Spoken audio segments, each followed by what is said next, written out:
to a special episode of the Library Grindhouse. The link you need is your library card. I'm Jesse. And I'm Leah. And today we'll be reviewing the 1921-1922 serialized H.P. Lovecraft story, Herbert West, Re-Animator, which was the inspiration to the 1985 film that we just reviewed.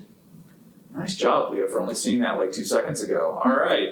So since it was serialized, the story was told basically in multiple parts over a period of time, over a couple of years.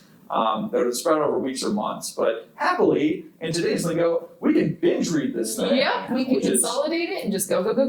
That's right. And so basically the story is presented from a first-person narrative by basically Lovecraft, who's suffering PTSD from all the things he witnessed, being basically the assistant of this dude, Herbert West, who he met during their time at Miskatonic in Arkham. So we got those ties going on. And so West sounds like a charismatic dude who pulled the narrator in, and now the narrator's trying to deal with the repercussions of what happened is kind of the vibe I get. Yeah. That it was just like he's kind of pulled along. Well, I feel like during the first, so this is what spread out between 6 different short stories, kind of 6 different chunks, I believe. Yeah. During the first ones, it sounded like he was almost friends with him. Like he started off as an assistant, they became sort of friends, college buddies. And then as it goes along, it seems like he was more reluctant. Well, he's interested in research and things like that. He watches West change. Yes. Like with all this stuff. Because basically he's fascinated with like the idea of like the reanimation, things like that. They test on animals. And then once they exhaust that, they try a human, and that goes wrong. Mm-hmm. Beats them up, kind of like in the movie. They jump out a window. It's kind of comedic. It's almost a slapstick scene. Yeah, I love they leave this. Yeah. Oh, go ahead. And they knock over a lamp, which burns down the house, but there's no body, so they don't know what happened to this. Yeah. The only thing that the narrator remembers is just the horrific scream that he heard before they up and left, and they stay up all night, like. It's almost like they stay up all night being like shaken, and then all of a sudden they kind of find like the humor in it, and then they find like their research in it, and then. But West at this point now is just like always kind of seems afraid of like this thing that he made that escaped will like show up behind him. Come back and get him, yeah. And we find out he's blonde hair, blue-eyed, spectacled. Yes. And knowing Lovecraft's awful racism. He's Aryan. Yes. And it's just like, oh gosh. I did not mean to say that as in like, yeah, that was weird how I just said that. You said Aryan, and I just went, yes. I mean it like that. It's more of a groan of like, yeah, Lovecraft was a horrible racist. I meant yes, because every single one of these stories, so when H.P. Lovecraft was writing these, I'm guessing that he put them out. Well, he had to do the whole last week on Herbert West, Re-Animator, because it might have been a month since the readers read the last one. So I was cracking up laughing at how many ways he could say that this guy was a white, blue-eyed, blonde-haired, glasses-wearing man. Like, he said it in every single piece, and never in the same way. Right. I mean, he said that he was speckled and blue-eyed, but like... shift around the... Yeah, he shifted around the words. This time I'm going to say that he's blue-eyed or steely-eyed. Yeah, say that, yeah. You know. Anyway, yeah, steely-eyed missile-man or whatever. What's that movie for? Anyway, so yeah, it's... So basically, yeah, it escalates. They do otherwise. They need fresher bodies. Like there's a whole like, and it's surprising how much of the movie or how much of the book they pulled into the movie in terms of like, because they get like at first they get a farmhouse kind of out in the middle of nowhere, and they decide to try to get bodies from Pottersfield because they're not embalmed and things like that. And then they start a general practice, and they get a little cottage. So there are a couple bachelor living together dudes right next to a cemetery. Yeah, like well, it's there's woods between them. It's a walk. Right next to a cemetery. Well, not till the end. But not even through the woods. There's nothing but there's just woods and meadows and swamp or whatever between them and the cemetery, and the neighbors are far away. All that kind of stuff. So they continue their experimentation, and then after the narrator's away for a bit, he comes back to find out that West has perfected like an embalming liquid that keeps the bodies fresher. And it's like, I've had this one waiting for 2 weeks just for you, or whatever. It's just like, okay, this is getting weird. Yeah. And then so they reanimate it, and it works better. And yeah, they get a fresh body. It's a black gentleman who was in a boxing match, and the description is just some of the most racist, awful, vile. It is very bad. But they end up taking him back, and then they think that it doesn't work. They bury him out into a field.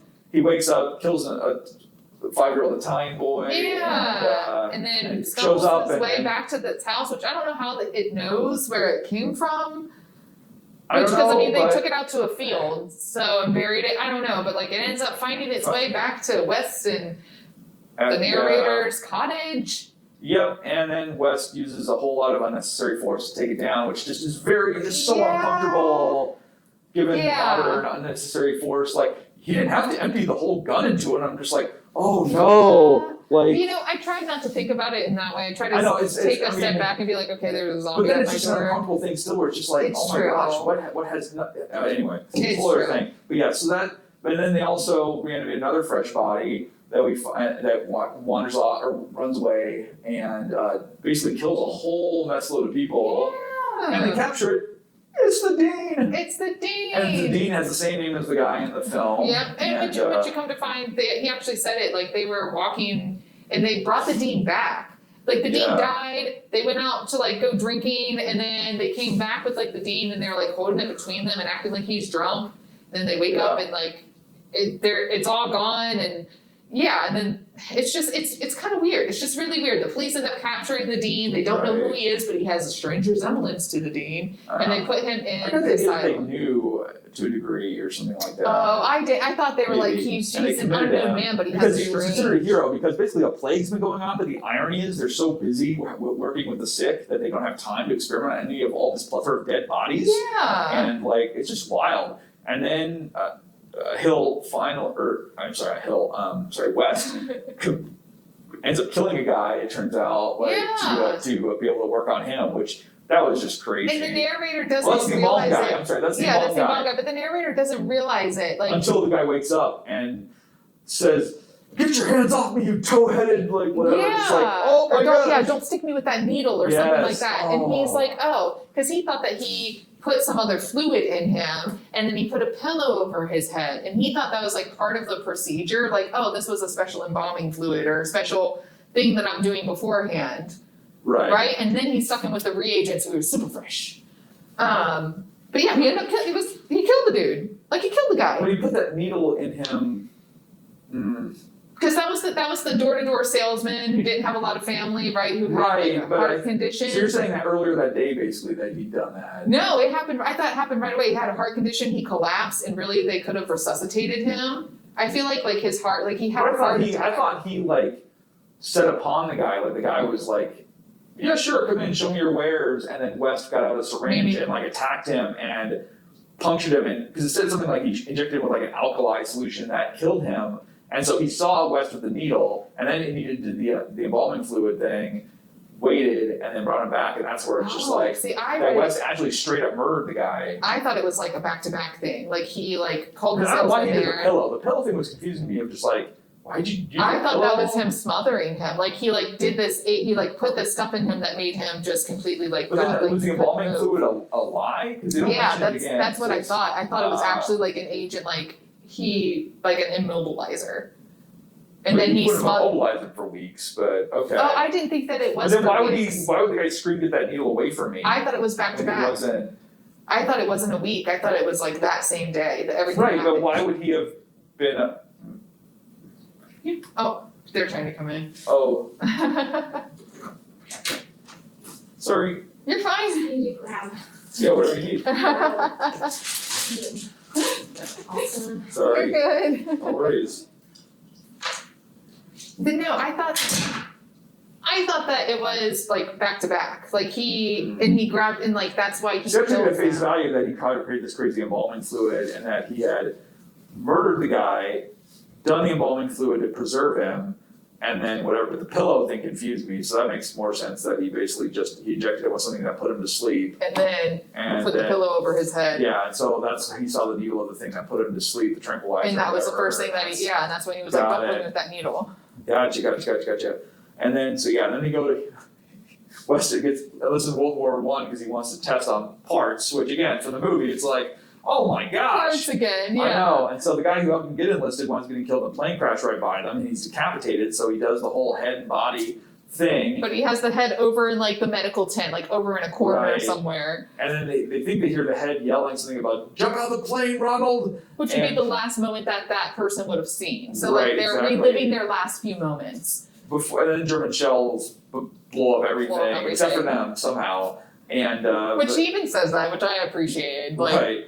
H.P. Lovecraft's like, I don't know how, but we made it out alive. Everything else was obliterated. But of course, this guy had actually been given the secrets by West of this reanimation, and so like that's random to just throw in there that West actually tutored him on all this stuff. Yeah, he told him something about it. Like he told the guy, I don't know. Maybe that was a way to get him enlisted faster. But told him like all the secrets, because now the fear is like, if this guy is still around, it's a headless guy who now can like create an army of the undead. Why do you mention him creating an army of the undead? Because he creates an army of the undead. Yeah, exactly. And gets the dean out and goes to confront West.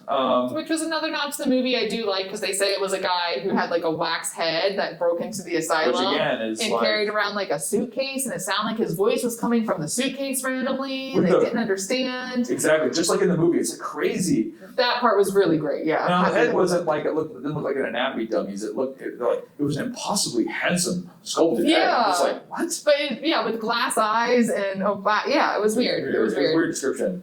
But anyway, he drops off a package, which I guess they assume is his severed head. What's in the box?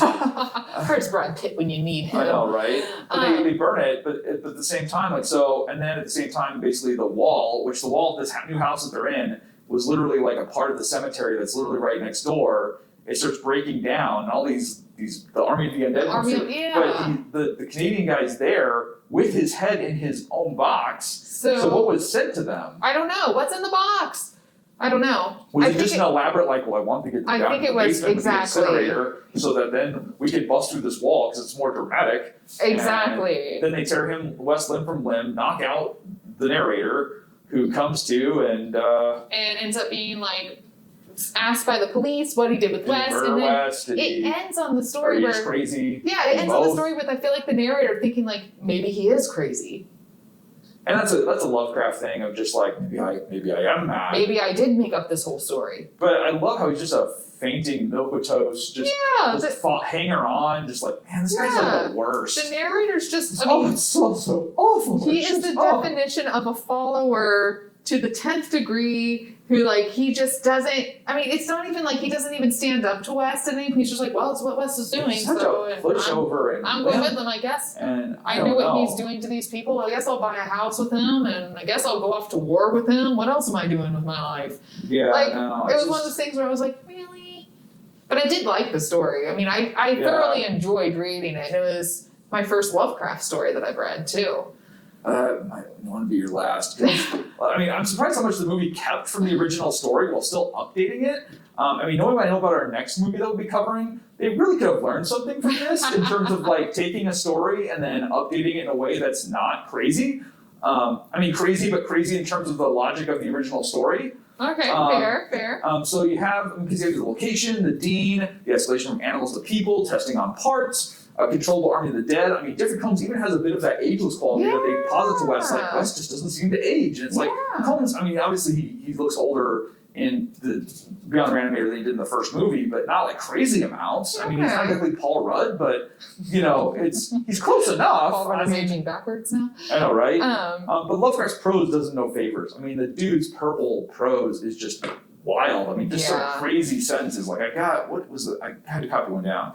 He became, behind his pallid intellectuality, a fastidious Baudelaire of physical experiment, a languid Elagabalus of the tombs. He was just trying to be fancy. I mean, I'm just like, he's got like billion-dollar words, the thesaurus, like, I don't know, it's wild. Like, or it's like someone dared him, like, I bet you can't use this word in sense in your story. I will agree with that. I'll take that bet. But he wasn't a sociable guy, so there's no way that was a thing. So I'm just like, dude. Yeah. Chill out. Maybe all he had was his books and his words, and he wanted to use them to the best of his abilities.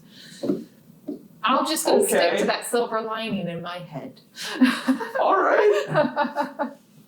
Well, those are our thoughts on the Re-Animator story. We do have various versions that you can check out with your library card. I'll try to put some links to various collections, and I think it might even be covered in a graphic novel or two. I'll look on that. But anyway, for Library Grindhouse, I'm Jesse. And I'm Leah. And we will see you Friday for our reveal episode. Yeah, bye.